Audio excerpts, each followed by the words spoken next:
Leksimizi davamlaştırımız hürmetlik vatandaş.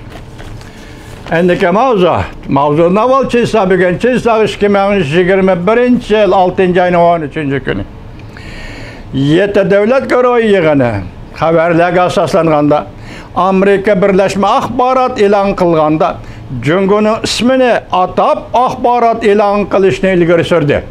Mavzuda xabar 6. ayning 13. günü Dovitor betida e'lon qilindi. Xabar mundaq boshlandi.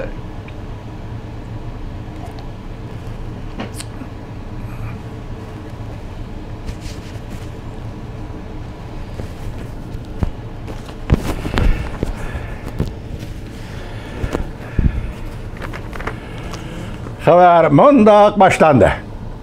Yeti devlet görevi yığını ötküzülüyordu. Bu yığında Jungo en mühim temaga aylandı.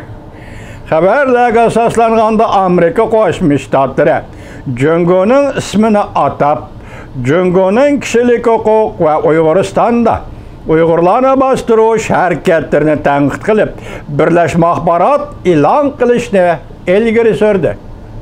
Amerika'da nashr qilinadigan Wall Street gazeti 6. ayning 12. günü xabar qilib, mundaq ko'rsatdi. Yeti davlat guruhi 2. kunidagi yig'inda o'tirib qo'yilgan bir kun tartib maxsus Jungo'ga qaratildi. Amerika Qo'shma Shtatlarining prezidenti Joe Biden demokratik davlatlarni Jungo'ga qarshi turishga aydakchilik qildi. Angliyaning vaziri Boris Johnson maxsus Jungo masalasiga mas'ul bo'ladigan alohida xizmat guruhi qurishni taklif qildi. Xabarda amaldorlarning so'zlaridan naql keltirib mundaq ko'rsatildi. Yeti davlat guruhi yig'inida a'zo davlatlarning hammasi Jungo'ning qilmish atmishlaridan ansirdi, ya'ni andisha qildi. Prezident Joe Biden, Vazir Boris Johnson ve Kanada'nın vaziri Justin Trudeau her qaysi davlat boshliqlarining Jungo'ning kishilik huquqqa tajovuz qilayotganligiga sal qaramaslikka murojaat qildi.